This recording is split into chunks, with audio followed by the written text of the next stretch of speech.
In this video, I'm going to share with you 3 ways in which you can be more feminine. Now, before we begin, you must know that there is a difference between being more feminine and acting or looking more feminine. If you just act or look feminine, then over time you might get tired of doing that because your behavior would not be in alignment with who you are inside. Being more feminine is an internal process and it is very easy because all you need to do is let go of the resistance. Look, 90% of women have a feminine core, and if you are one of those women and you want to feel more feminine or you don't feel as feminine as you would like to, then it means that there's certain things that are stopping you from being in your natural feminine state.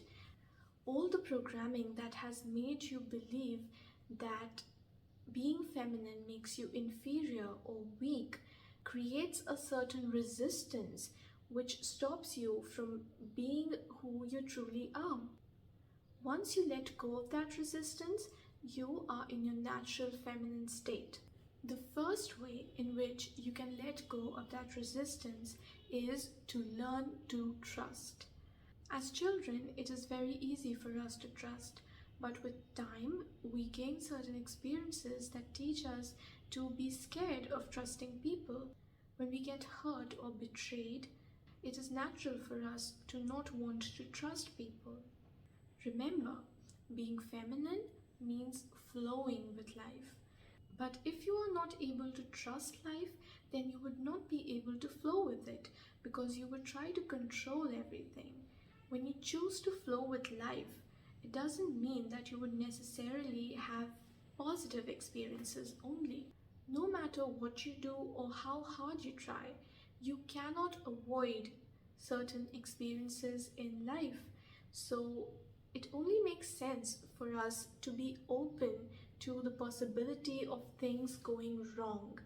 Remember that everything that happens for you and not to you.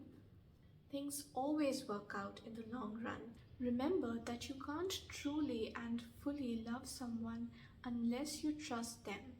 No matter how that love is received, you deserve to express that love because that love is sacred. So, you must allow yourself to trust and so to love. The second way in which you can be more feminine is by being open to receive.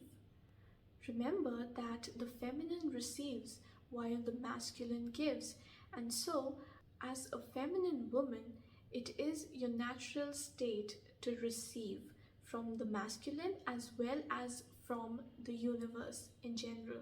They are always willing to provide you with whatever it is that you desire.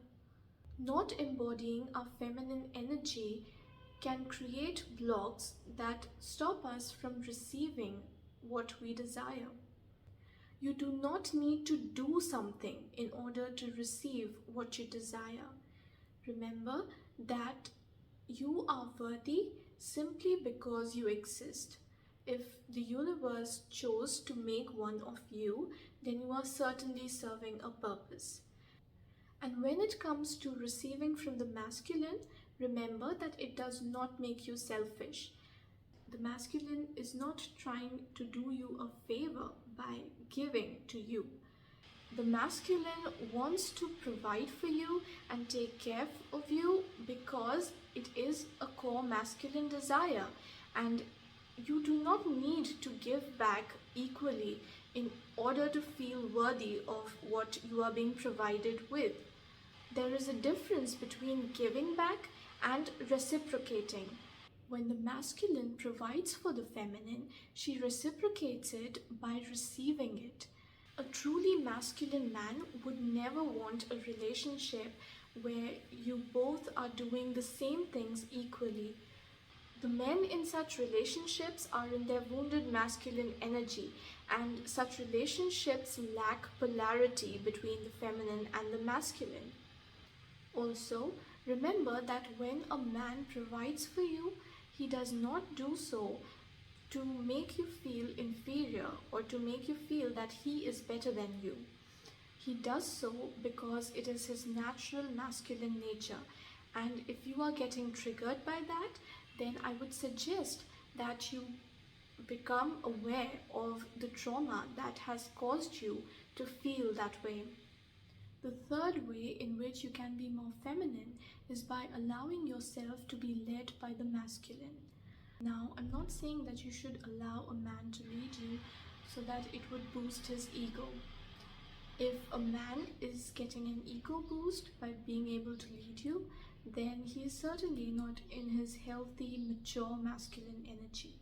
And let me make it very clear, I'm not saying that women shouldn't be leaders. Of course we should be leaders, and we are great leaders. All I am saying is that when you are in a relationship with a man, it makes sense for a feminine woman to allow him to take the lead when it comes to making the small decisions. Things like planning a trip or deciding what restaurant to eat at. When it comes to the big decisions, of course you should have an equal say. And even when it comes to these small decisions, you must certainly have a say and be able to say no if you do not want something. But the reason why I'm asking you to allow yourself to be led by the masculine is that making decisions requires you to be in your masculine energy. So when you allow the masculine to make those decisions and you don't bother yourself with those things, then you are able to remain in your feminine energy. And remember that the less stressed you are, the more in touch with your intuition you will be. And if you find it hard to allow your man to lead you in your relationship, then it is probably because you are not able to let go of control. It is difficult to let go of control if you do not feel completely safe with someone. And if you do not feel safe with your man, then you need to ask yourself whether it has something to do with him or with you. And if it has something to do with him, then you need to ask yourself why you attracted such a man into your life in the first place. And if he is not the problem, then maybe it is your past trauma and fears that make it hard for you to trust him and to feel safe with him. In either case, I would suggest you that you work on healing your trauma so that you are able to feel safe to be led by the masculine. Remember that you do not have to become feminine. You naturally are feminine. All you need to do is to let go of everything that is stopping you from being in your natural state. And being feminine is not an end in itself. Being feminine is not an achievement. It is simply the state of being who you truly are. When you are in your natural state, you are at peace. Life is easier, it flows, and you flow with it. And other than that, thanks for watching, and I will see you in the next video.